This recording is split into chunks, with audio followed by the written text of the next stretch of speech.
Good morning. I'm going to show you how to make a wreath, how I make a wreath. There are many ways to make them. This is how I make them.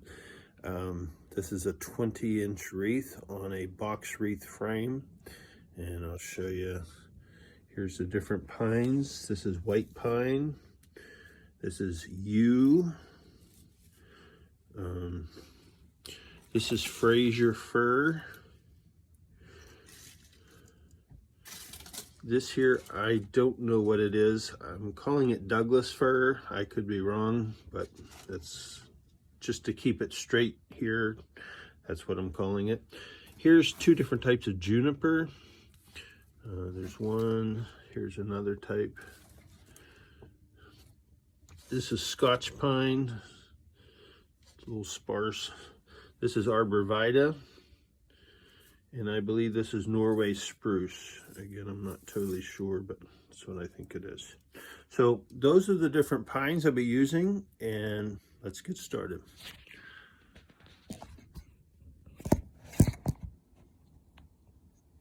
All right, so the only thing I did ahead of time was I connected this wire to the frame. So I'm gonna turn it right side up and get started. So the first part, you're just laying a foundation. You have to fill this frame up with some pine. So the first tie down is one where you're just getting established, or you're getting it filled up. You're basically piling a bunch of pine in there. You're arranging it too, but it's not quite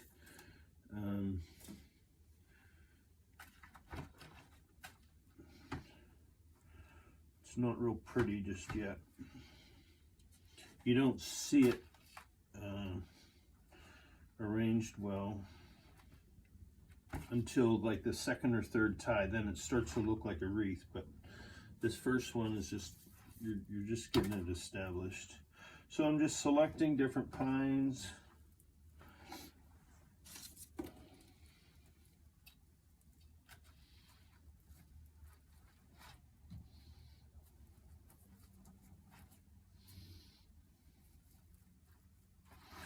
All right, so there's the first one.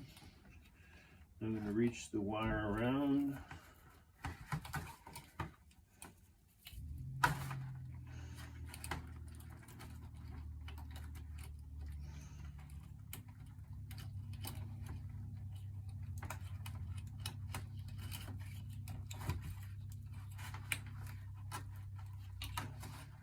So I reach it, it's like a stitch. I reach it through, pull it through, and then pull it back.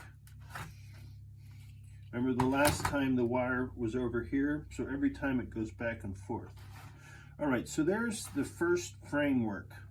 Now we just keep building on that and going around. We're just kind of filling it in like a puzzle piece.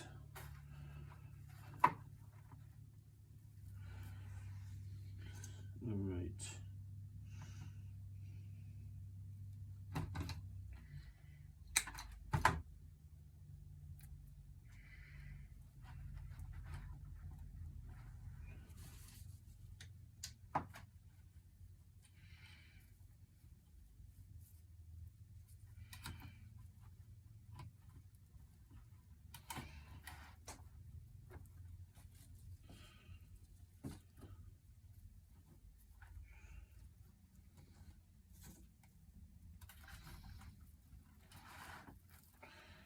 And you can't go too far so that you don't, if you go too far and you work past the stems, after you tie it, you'll be able to pull them out. You don't want to do that. So you have to stop every couple inches and tie it off.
Alright, so you go around here.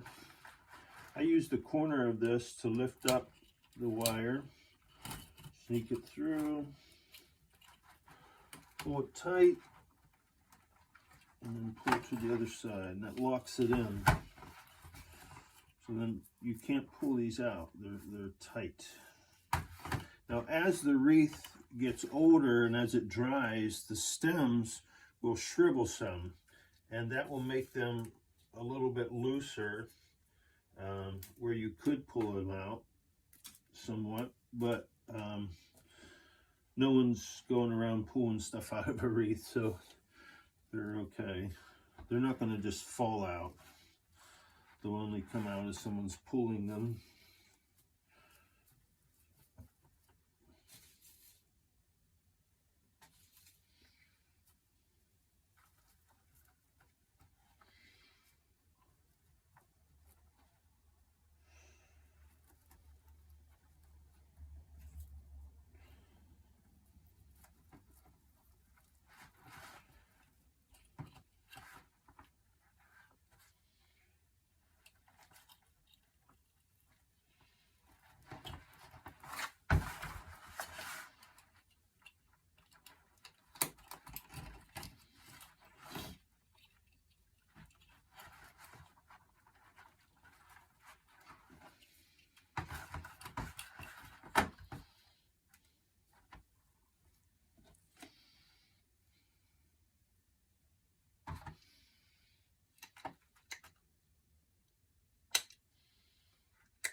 You always got to maintain this outer edge.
So you see, not one type of pine dominates the other.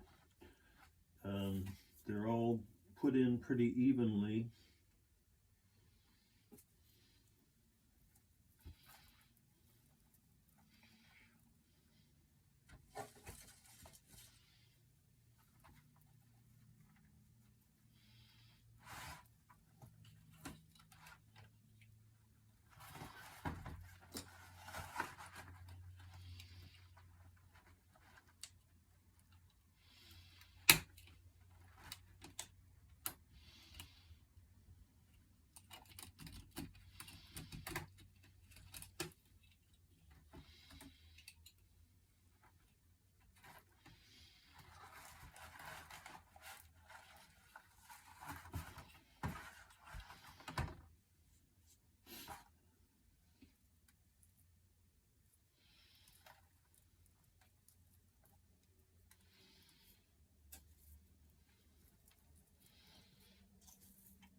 Some of these pines don't look real attractive.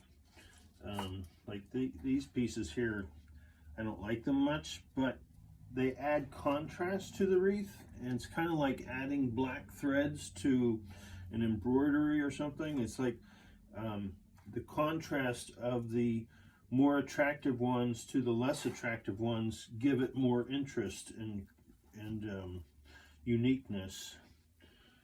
So.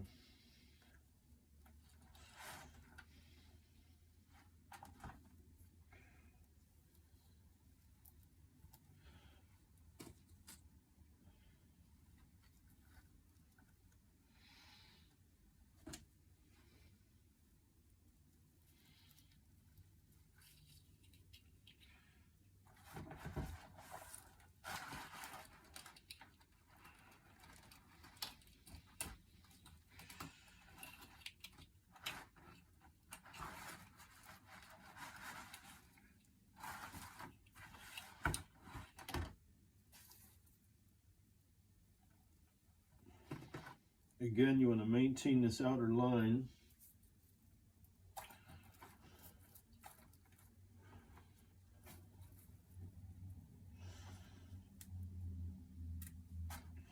Sometimes these pieces get so big and clubby looking, I break them down some.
So we're to the part where the end has met the beginning. So we'll trim some of these up.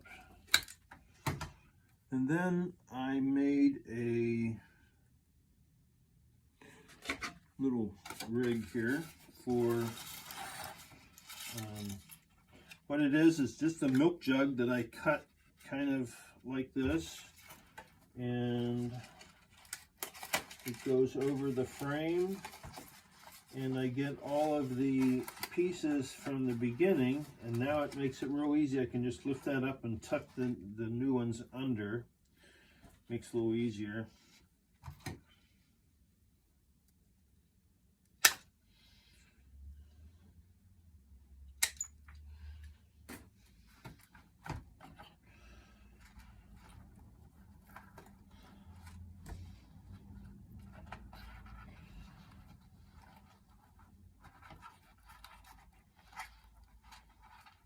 Some pines are one-sided, some are two-sided.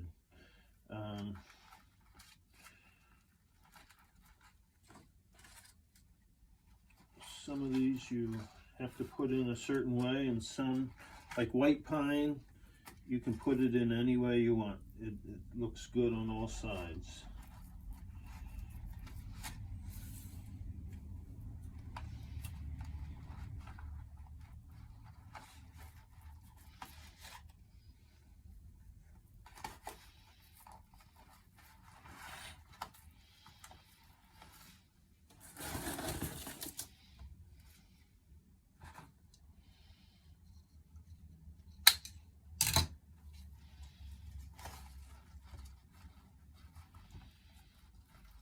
This is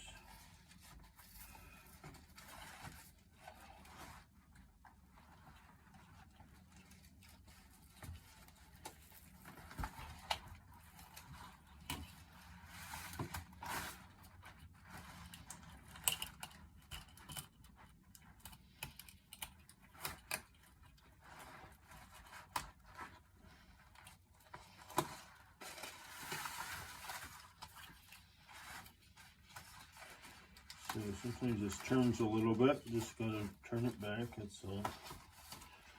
All right.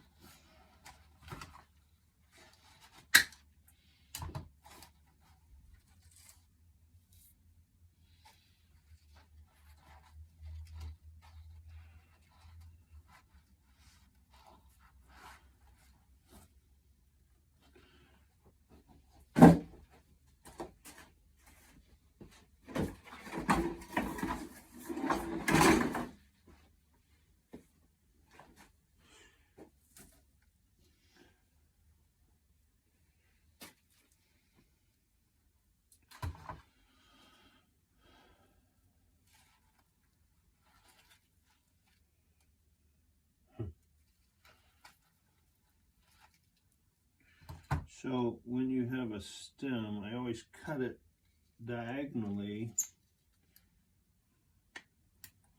If there's a cut stem that has to be up in the wreath, I cut it diagonally this way so that when you're looking down on it, you won't see that cut stem.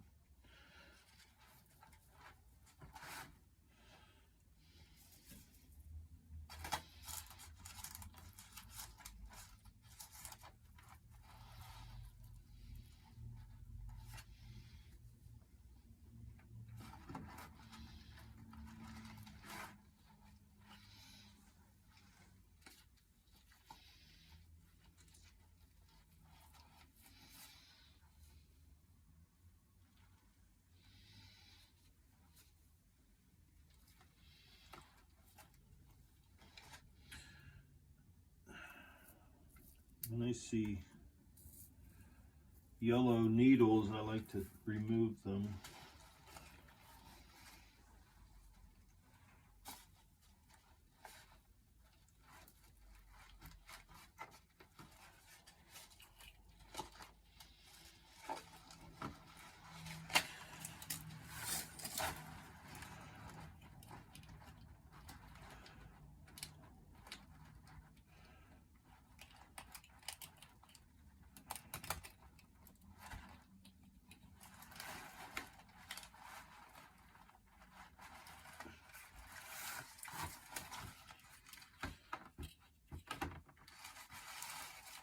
You can tell it needs at least one more tie off here.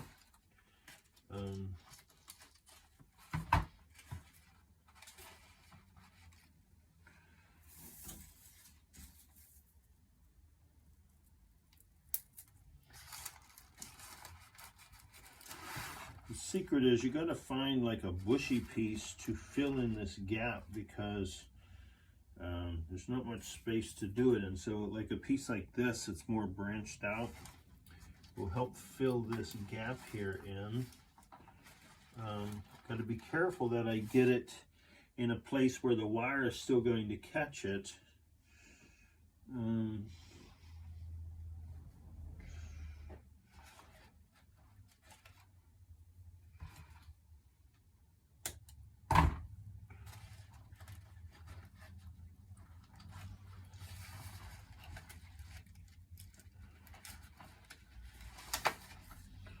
So again, you got to fill this gap up.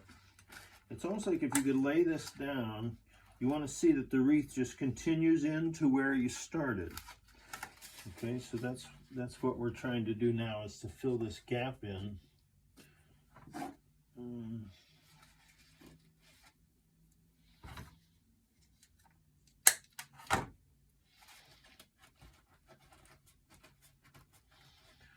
To get it down as close to this milk jug thing as I can.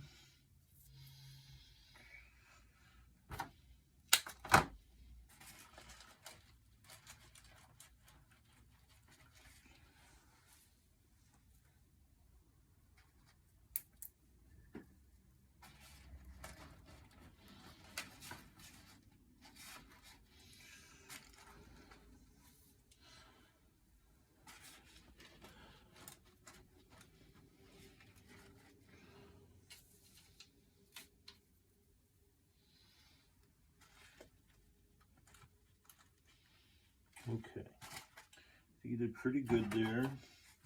Now I'm going to bring it all the way to this edge and bring it carefully across.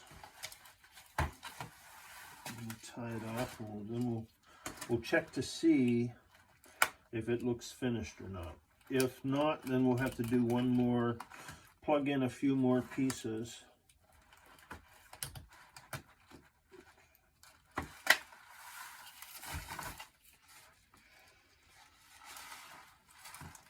So the key is you can take that out, fluff it out, and there it is. So it looks good. All right. So then you just tie this off. I'm going to cut it off a couple inches. And I wrap it around one of these wires.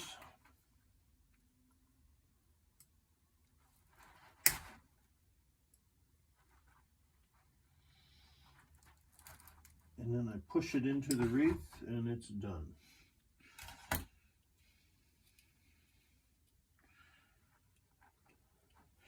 Now we're going to put a hanger on it.